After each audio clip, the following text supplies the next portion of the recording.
To all CBSE education in Hindi. आज की इस वीडियो में हम डिस्कस करने वाले हैं क्लास 12 का पॉलिटिकल साइंस का पेपर।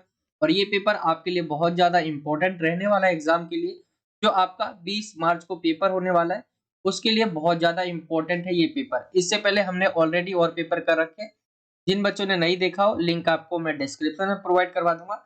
साथ ही वीडियो के एंड में जो है स्क्रीन में लगा दूंगा जहां आप जो है देख पाओगे।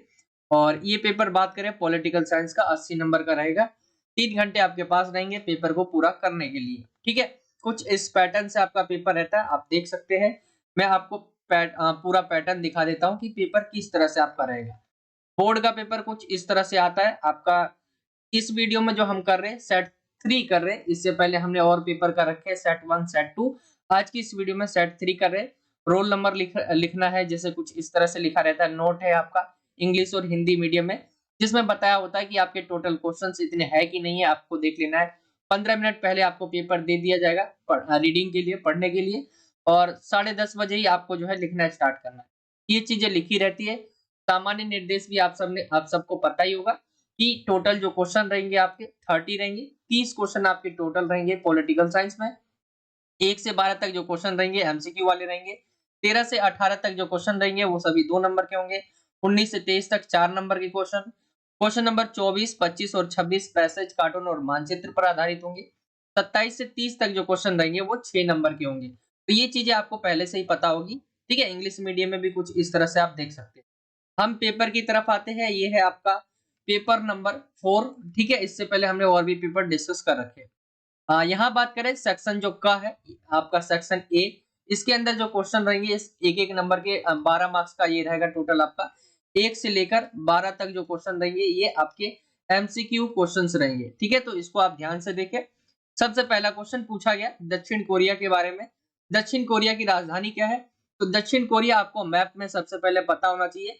अगर आप पूरा वर्ल्ड देखेंगे, ठीक है, वर्ल्ड का मैप देखेंगे, तो यहाँ पे आपको जो है एक नॉर्थ ये हो गया, साउथ हो गया, ईस्ट जो है और वेस्ट। आप देखेंगे तो ईस्ट की तरफ जो है दक्षिण कोरिया है, ऊपर उसके उत्तर कोरिया है, ठीक है। तो दक्षिण कोरिया और उत्तर कोरिया के बारे में आप पढ़ा होगा आपने। उत्तर कोरिया जो है वो तानाशाही है, मतलब एक तरह से वहां पे जो राज कर रहा है वो किम जोंग, ठीक है, आपको पता होगा। और उसी के नीचे जो है दक्षिण कोरिया है। और इसकी राजधानी के बारे में पूछा गया है कि इसकी राजधानी क्या है।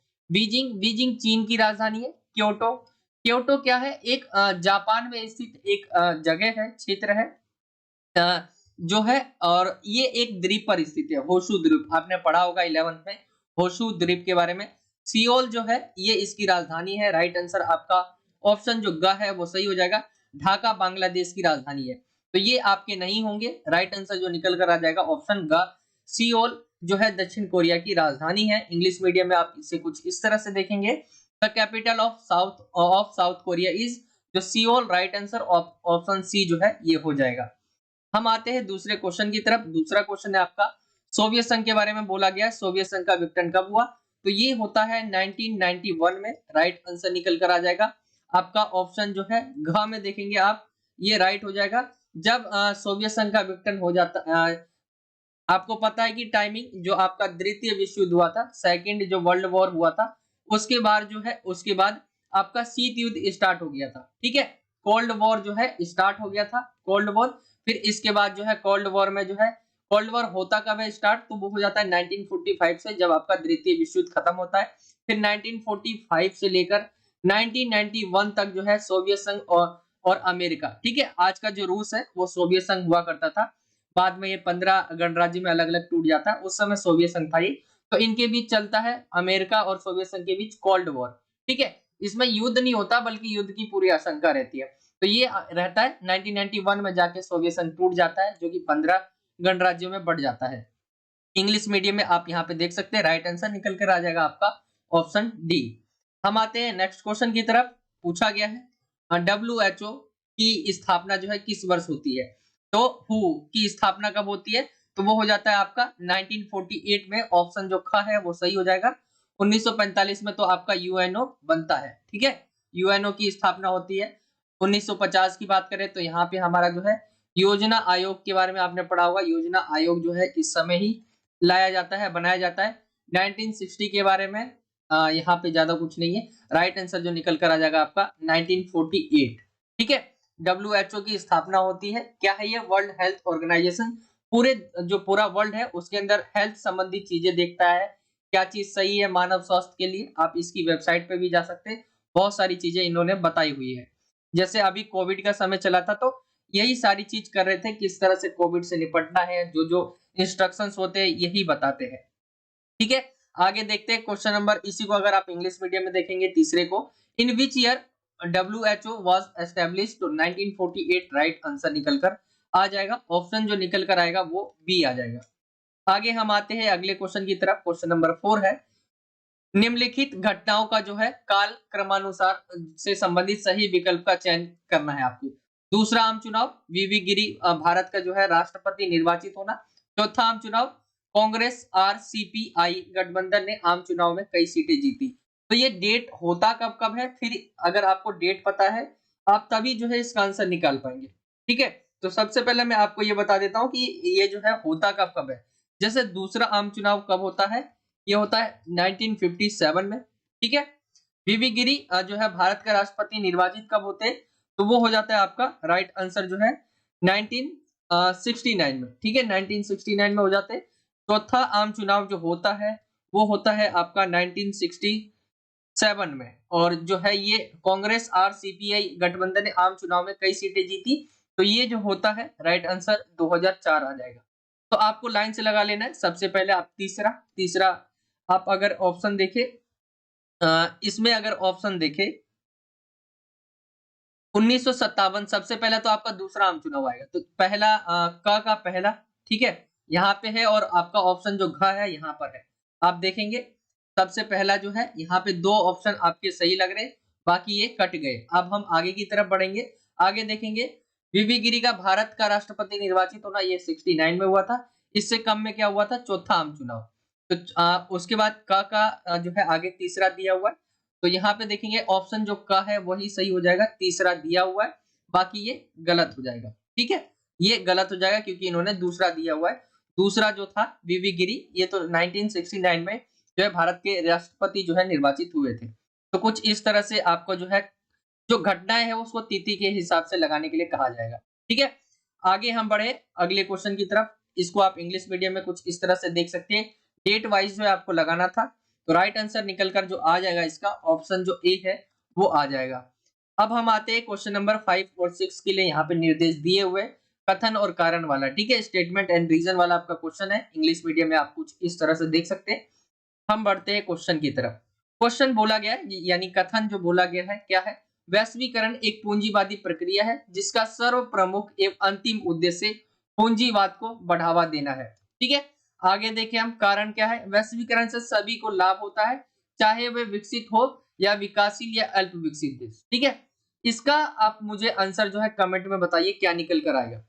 ये इसका आंसर मुझे आपको पांचवे का आंसर बताना है कमेंट में कि इसका आंसर निकल कर क्या आएगा। इंग्लिश मीडियम में आप यहाँ देख सकते हैं, स्टेटमेंट दिया हुआ है, globalization is a capitalist process who for most and ultimate objective to the promote जो है कैपिटलिज्म। ठीक है, रीजन क्या दिया हुआ है, globalization benefits everyone whether they are जो है डेवलप्ड कंट्रीज और डेवलपिंग और अंडर डेवलप्ड कंट्रीज। यहाँ पे इसका आंसर आपको मुझे कमेंट में बताना है, पांचवे का क्या आएगा। क्वेश्चन नंबर 6 की तरफ आएंगे। कथन दिया हुआ है भारत संयुक्त राष्ट्र संघ की सुरक्षा परिषद का स्थायी सदस्य है, तो ये गलत हो जाएगा। सुरक्षा परिषद क्या है, यूएनओ का एक पार्ट है जिसके अंदर 10 जो है अस्थायी और 5 स्थायी सदस्य है। 5 स्थायी सदस्यों में भारत का नाम नहीं है, भारत जो है अस्थायी सदस्य है। ठीक है, अस्थायी सदस्यों में भारत का नाम है। 2021 में भारत को स्थायी जो अस्थायी सदस्यता है वो मिली थी। ठीक है, ये हर 2 साल बाद जो है चेंज होती रहती है, मतलब हर 2 साल बाद जो है दूसरे दूसरे देशों को मिलती रहती है। कारण दिया हुआ है भारत संयुक्त राष्ट्र संघ के बजट में अंशदान करता है, ये बात सही है लेकिन ये गलत है, यानी कथन गलत है, कारण सही है। तो ऑप्शन आप देख लेना, अगर इंग्लिश मीडियम में आप इसे देखेंगे, India is a permanent member of the Security Council of the United Nation, तो ये गलत हो जाएगा। India contributes to the budget of the United Nation, तो ये सही है। तो ए सही है, ए गलत है, आर सही है। आप ऑप्शन में देख ले यहाँ पे A is true but R is false, तो ऑप्शन सी इसका राइट आंसर निकल कर आ जाएगा। एंड आपका हिंदी मीडियम में जो ऑप्शन दिया हुआ है इसका ग सही हो जाएगा। ठीक है, ए सच है लेकिन आर झूठा है, तो ये हो जाएगा ऑप्शन जो है ग राइट आंसर। हम आते हैं अगले क्वेश्चन की तरफ। अगला क्वेश्चन पूछा गया है, संयुक्त राष्ट्र संघ के घोषणा पत्र पर कितने देशों ने हस्ताक्षर किए थे? तो राइट आंसर निकल कर आ जाएगा 51 सदस्य जो है इन्होंने जो है हस्ताक्षर किए थे जब यूएनओ क्या हो रहा था, बन रहा था। ठीक है, यूएनओ की स्थापना कब हुई थी? आपका जो है 1945 में। ठीक है, तो ये राइट आंसर निकल कर आ जाएगा। आगे हम देखें इसी को अगर आप इंग्लिश मीडियम में, हाउ मेनी कंट्रीज जो है साइंड द यूएन जो है चार्टर, तो ऑप्शन ए 51 राइट आंसर आ जाएगा। आगे हम आते हैं अगले क्वेश्चन की तरफ। अगला क्वेश्चन है आपका 8वां, यूरो मुद्रा किस क्षेत्रीय संगठन से संबंधित है? तो यूरो क्या है? यूरोपीय यूनियन से संबंधित है। यूरोपीय यूनियन, यूरोपीय यूनियन क्या है? यूरोपीय यूनियन एक संघ है जिसके अंदर यूरोप के कई देश शामिल है। ठीक है, यूरोप के लगभग सारे देश शामिल है और यही एक ऐसा संगठन है जिसकी अपनी एक मुद्रा है। जैसे मान लीजिए भारत है, भारत एक देश है। ठीक है, लेकिन वही हम ब्रिक्स मान लेते हैं, BRICS। ठीक है, ये क्या है? एक संघ है जिसके अंदर ब्राजील, रसिया, इंडिया, चाइना, साउथ अफ्रीका ये है, लेकिन इनकी करेंसी हो एक। ठीक है, जैसे मान लीजिए भारत का क्या है? रुपया है, तो इनकी भी एक करेंसी हो। ऐसा कोई संगठन नहीं है जिसकी करेंसी हो, सिर्फ यूरोपीय संघ है जिसकी एक मुद्रा है जिसका नाम है यूरो। ठीक है, बाकी कई देश जो है इसको नहीं मानते, एक दो देश। आगे चलते हैं हम अगले क्वेश्चन पे। इसको आप इंग्लिश मीडियम में कुछ इस तरह से देख सकते हैं, with which regional organization is the euro currency related. ठीक ठीक है, ऑप्शन बी जो है इसका राइट आंसर निकल कर आ जाएगा, यूरोपीय यूनियन। आगे हम आते हैं अगले क्वेश्चन की तरफ। क्वेश्चन नंबर 9 है। नोवा पूछा गया है सुरक्षा की कितनी धारणाएं हैं? तो 2 है। सबसे पहला जो है वो है पारंपरिक सुरक्षा। ठीक है, पारंपरिक और अपारंपरिक 2 है। तो अपारंपरिक, ठीक है, 2 प्रकार की धारणाएं हैं। पारंपरिक में क्या आते हैं और अपारंपरिक में क्या आते हैं? पारंपरिक जो बहुत पुराने समय से आ रही है उससे सुरक्षा, और जो अपारंपरिक है जो नई चीजें उभर कर आई है हमारी उससे सुरक्षा। जैसे आतंकवाद जो है नई में आ गया। ठीक है, ग्लोबल वार्मिंग ये आपकी नई आ गई। ठीक है, तो ये सारी चीजें क्या है? सुरक्षा की कितनी धारणाएं? तो ऑप्शन का 2 धारणाएं हैं सुरक्षा की, पारंपरिक और अपारंपरिक। इंग्लिश मीडियम में देख सकते हैं, how many concept of security are there? तो 2 राइट आंसर ऑप्शन बी निकल कर आ जाएगा। हम अगले क्वेश्चन की तरफ आते हैं। अगला क्वेश्चन विश्व व्यापार संगठन से रिलेटेड है, यानी WTO से रिलेटेड है। WTO के बारे में पूछा गया है, निम्न में से किसका उत्तराधिकारी है? तो WTO क्या है? पहले क्या हुआ करता था? ये होता था GATT, गेट।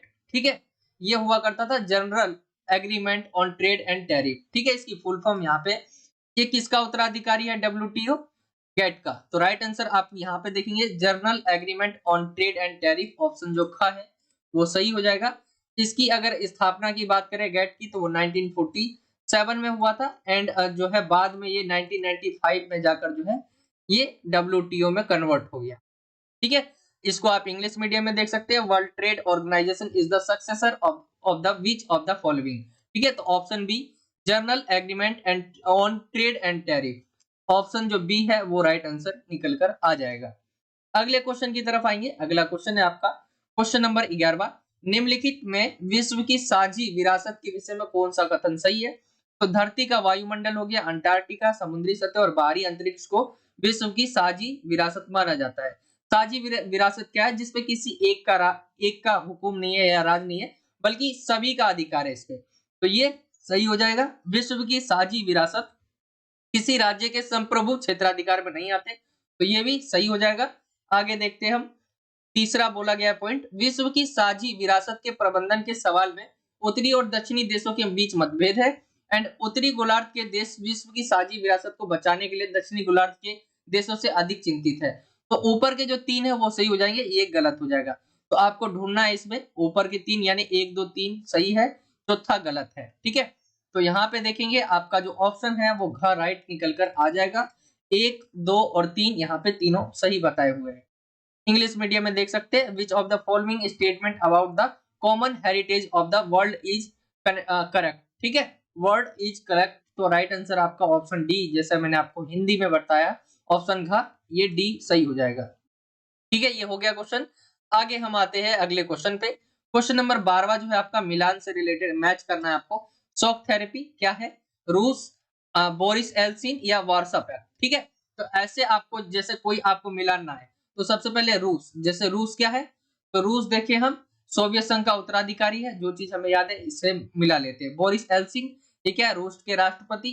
वार्सा पैक्ट सैन्य समझौता था। एंड आपका लास्ट जो बच गया शॉक थेरेपी वो है आर्थिक मॉडल। तो कुछ इस तरह से का आपका सी आ जाएगा। ठीक है, इसमें ढूंढना है आपका का सी कहां पर है। तो यहाँ पे देखेंगे सिर्फ एक ही ऐसा है जो दिख रहा है, यानी ऑप्शन जो तीसरा है निकलकर आपका राइट आंसर निकलकर आ जाएगा। तो यहाँ पे तीसरा वाला आप डाल ले ऑप्शन, यहाँ पे ये मान के चल ले A B C and D. ठीक है, 4 ऑप्शन है, तो इसमें जो है ऑप्शन सी सही हो जाएगा। इसको आप इंग्लिश मीडियम में कुछ इस तरह से देख सकते हैं। इंग्लिश मीडियम में शॉक थेरेपी क्या है? जैसे इकोनॉमिक मॉडल है। रसिया क्या है? रसिया क्या है? सोवियत यूनियन का ही सक्सेसर है। एंड बोरिस एल्सिन के बारे में president of Russia. And Warsaw Pact के बारे में मिलिट्री सेटलमेंट। ठीक है, आपका ऑप्शन सी यहाँ पे ऑप्शन दिए रहेंगे, वो थर्ड वाला सही हो जाएगा। ये आपका अभी तक आपने जो देखा ये सभी आपके 1 से 12 तक एमसीक्यू क्वेश्चन थे जो कि आपके पेपर में पूछे जाएंगे कुछ इस तरह से।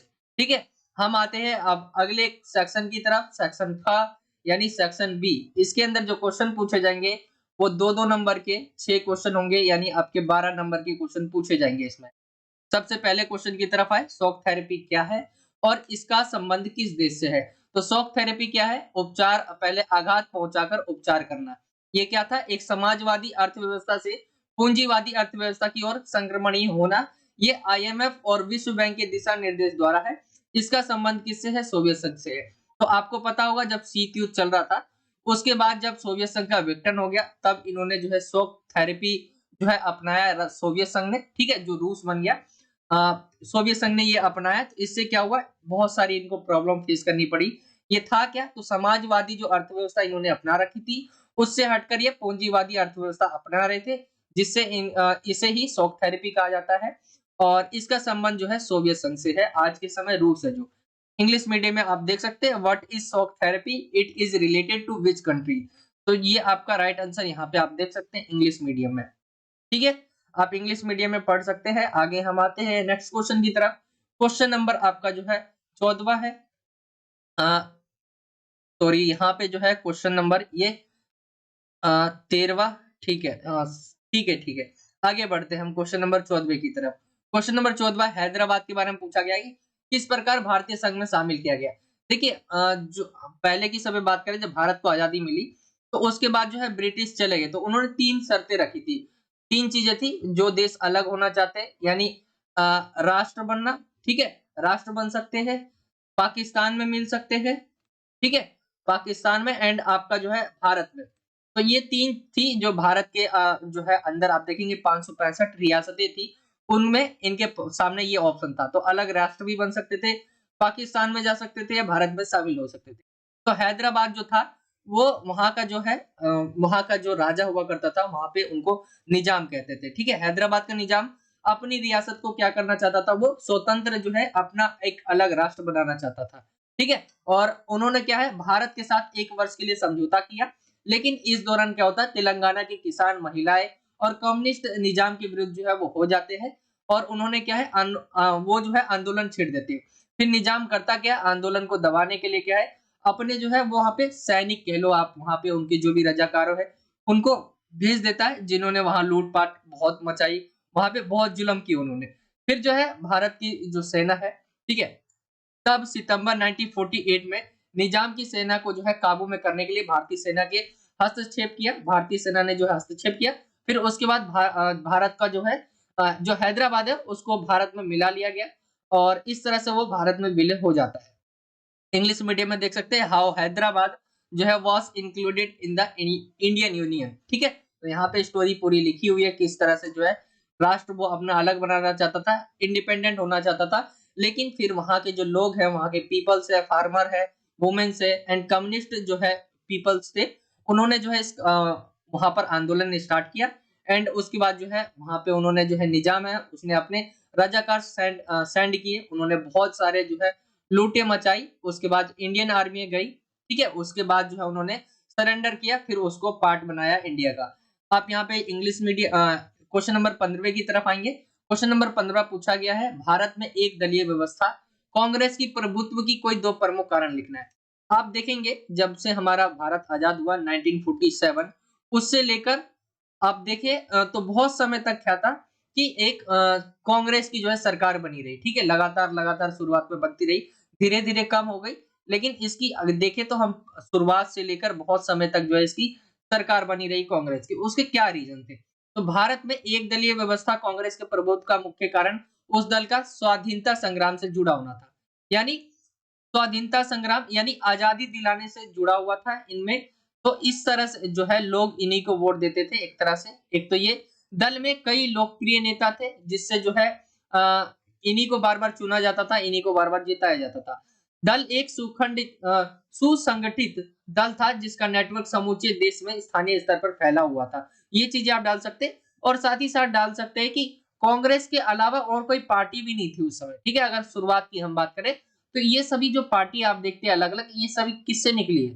कांग्रेस से ही निकली हुई पार्टियां है। तो ये आप यहाँ पे लिख सकते हैं। इंग्लिश मीडियम में कुछ इस तरह से, write any two main reason for the dominance of one party system Congress in India, ठीक है। तो यहाँ पे इंग्लिश मीडियम में आप पढ़ सकते हैं answers. One party system in India, the main reason for the dominance of the Congress is that party association with the freedom struggle, ठीक है।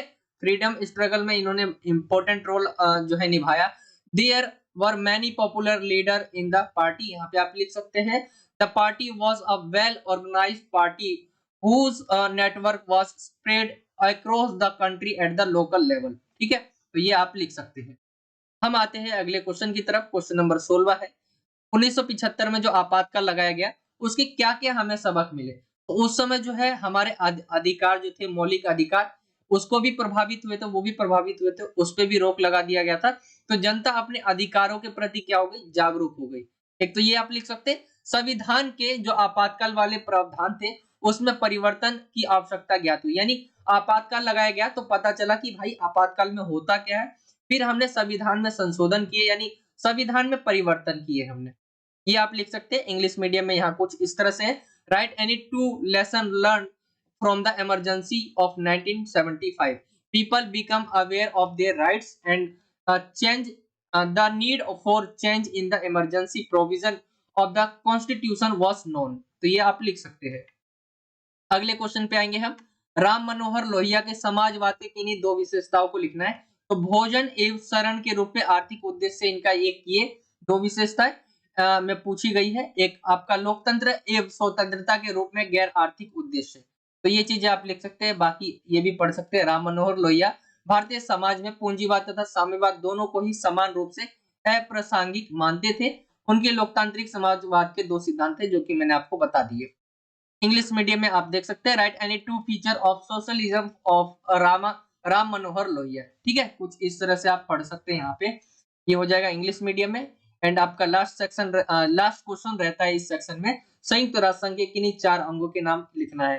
तो मैंने यहाँ पे 6 के 6 अंगों के नाम लिख रखे, जिसमें आम सभा, सुरक्षा परिषद, इसी की बात करते हैं हम, जिसमें 10 अस्थायी सदस्य है, ठीक है।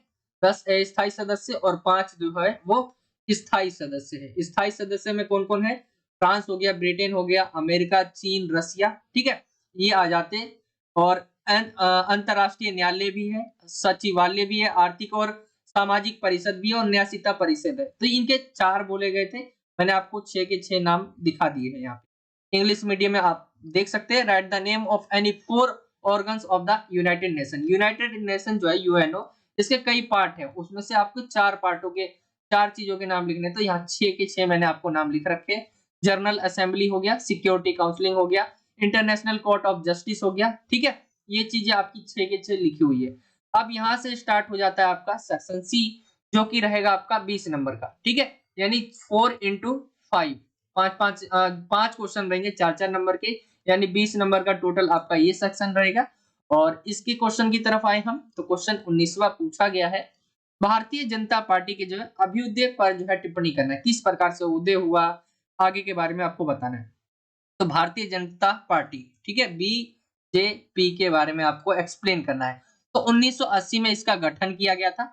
1980 और 84 के चुनाव में इनको खास सफलता नहीं मिलती है। फिर 1986 के बाद हिंदू राष्ट्रवाद के तत्वों पर ये जोर देते हैं। राम जन्मभूमि का मुद्दा उठाते हैं। फिर अभी के समय आप एक्सप्लेन कर सकते हैं कि इन्होंने किस तरह से जो है सोल्व किया है।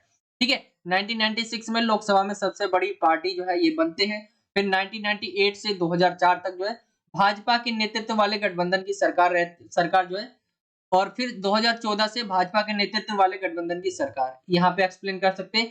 पूर्वोत्तर में भी, यानी भारत के पूर्वोत्तर राज्य देखेंगे तो 2016 में पहली बार जो है सरकार का गठन। ये चीजें आप लिख सकते हैं बीजेपी के बारे में। बाकी आपको और एक्सप्लेन कर सकते हैं, जैसे आपने 2014 से स्टार्ट किया, उसके बाद 2019 में भी एक्सप्लेन कर सकते हो उसका, एंड आपको 2024 का भी आप बता सकते हैं कि किस तरह से जो है संभावनाएं जो है, इनकी जीत की संभावना जो है 78% जो है लगभग है कि ये जीतेंगे दोबारा 2024 में, दोबारा भारतीय जनता पार्टी की सरकार बनेगी। इंग्लिश मीडियम में आप देख सकते हैं comment on the rise of Bharatiya Janata party. तो फॉर्म्ड हुआ था 1980 में and not much success in 1980 and 90 जो है 84 इलेक्शन, ज्यादा जो है सक्सेस नहीं मिली। एंड यहाँ पे आप एक्सप्लेन कर सकते हैं 1986 का राम जन्मभूमि के बारे में जो इशू था, इसके बारे में।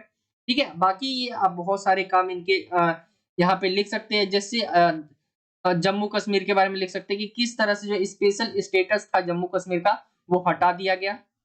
ठीक है, ये चीजें आप लिख सकते हैं। क्वेश्चन नंबर 20 की तरफ आएंगे। मूलवासी के बारे में बोला गया है और इनके अधिकारों का उल्लेख करना है।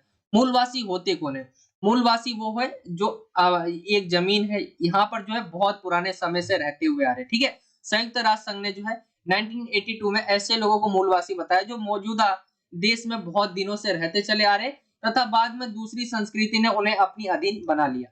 ठीक है, तो ऐसे आप देखेंगे जो आप अमेरिका देखते हैं आज के समय, ये सब अमेरिका, ये मूल निवासी थोड़ी नहीं है वहां के, ये सब तो अंग्रेज है जो कि ब्रिटेन से उनके जो है वहां से गए थे, फिर अमेरिका में बस गए और धीरे धीरे उन्होंने वहां के मूल निवासियों को अपने अधीन कर लिया। ठीक है, तो ये मूलवासी होते हैं।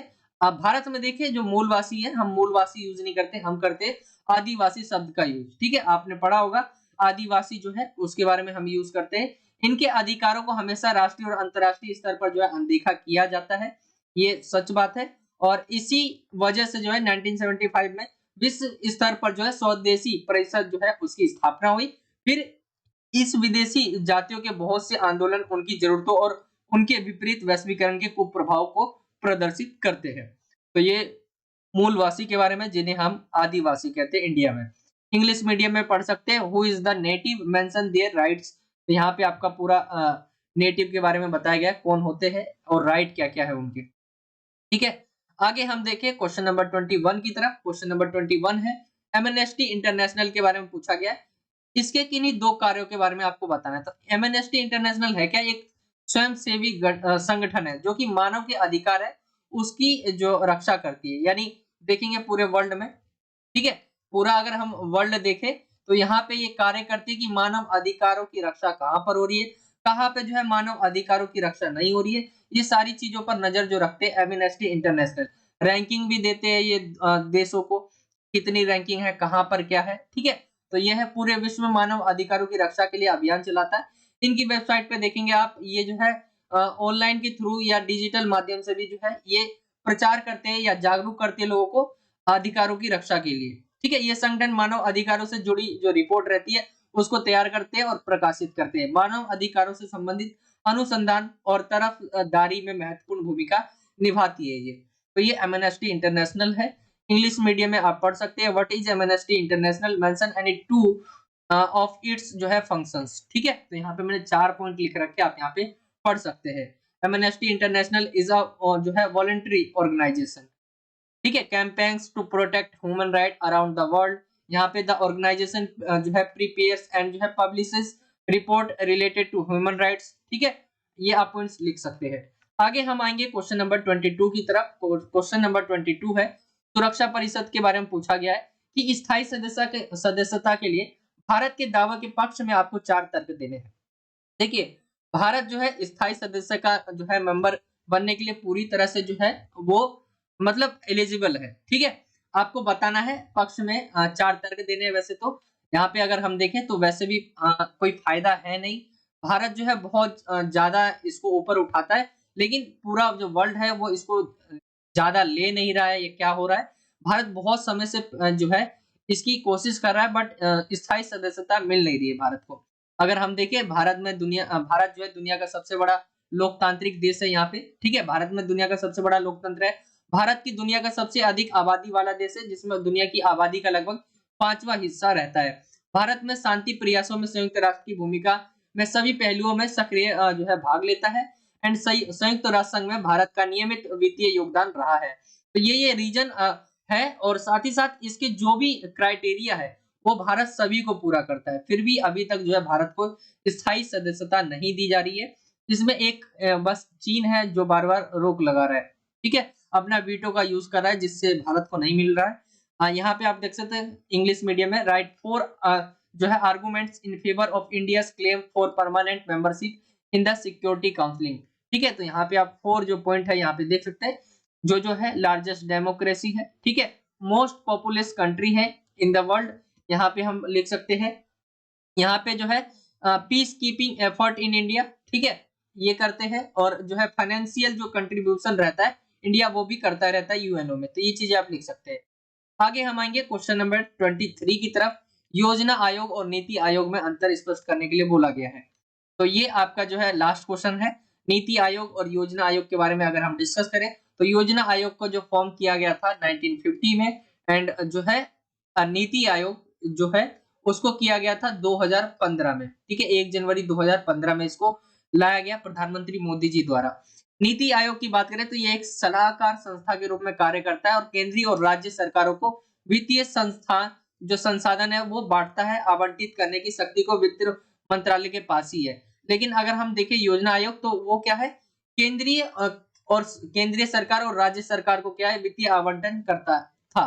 जबकि अगर हम नीति आयोग को देखें तो ये क्या है, एक सलाहकार भी संस्था है जो कि सलाह देती है सरकारों को, राज्य सरकार हो गया, केंद्र सरकार उनको। नीति आयोग देखें, नीति आयोग के अंतर्गत राज्य सरकारों की भूमिका बहुत अधिक और महत्वपूर्ण है कि योजना आयोग के अंतर्गत राज्य और सरकारों की भूमिका सीमित और कम महत्वपूर्ण थी, ठीक है। नीति आयोग के पूर्णकालिक सदस्य देखें हम, यानी पहले के सदस्य देखें, नीति आयोग के पूर्णकालिक सदस्यों की संख्या योजना आयोग की जो तुलना में कम होती है। नीति आयोग एक छोटे आकार का निकाय है, जबकि योजना आयोग में जो है इसमें 8 जो है पूर्णकालिक सदस्य होते थे, ठीक है। यानी योजना आयोग ज्यादा बड़ी थी, नीति आयोग छोटी है और इसमें कम सदस्य है। नीति आयोग में 2 अंशकालिक सदस्य होते हैं, जबकि योजना आयोग में अंशकालिक सदस्यों का कोई प्रावधान नहीं था तथा सभी सदस्य पूर्णकालिक ही थे। तो ये आपके आ जाएंगे आंसर में पॉइंट, ठीक है। आगे हम देखते हैं इसको, आप इंग्लिश मीडियम में कुछ इस तरह से एक्सप्लेन कर सकते हैं। Explain the difference between planning commission and policy commission, ठीक है। नीति आयोग और आपका जो है योजना आयोग के बारे में आप यहाँ पे पढ़ सकते हैं। ये आपका इंग्लिश मीडियम में है। तो ये आपका पार्ट 1 यहीं तक रहने देते हैं। हम 4th पेपर कर रहे थे जिसका पार्ट 1 आज हमने डिस्कस किया है। आई होप कि आपको वीडियो अच्छा लगा होगा, और कैसा लगा वीडियो ये कमेंट करके जरूर बताइए। साथ ही चैनल पे नए हैं तो चैनल को जरूर सब्सक्राइब करें, वीडियो को लाइक करें, शेयर करें अपने दोस्तों में। ये था आज का वीडियो। चलिए इतना ही तक रहने देते हैं। पार्ट 2 में हम डिस्कस करेंगे इसके आगे के क्वेश्चन, जैसे आपका क्वेश्चन नंबर 24, 25 और 26, एंड आपका जो 6 नंबर के क्वेश्चन रहते हैं वो चीजें भी हम डिस्कस करेंगे, वो पार्ट 2 में करेंगे। ये आपका 4th पेपर था। तो ये था आज का वीडियो। चलिए मिलता हूं आपसे अगली और एक्साइटिंग वीडियो में। जब तक के लिए जय हिंद, जय भारत, वंदे मातरम।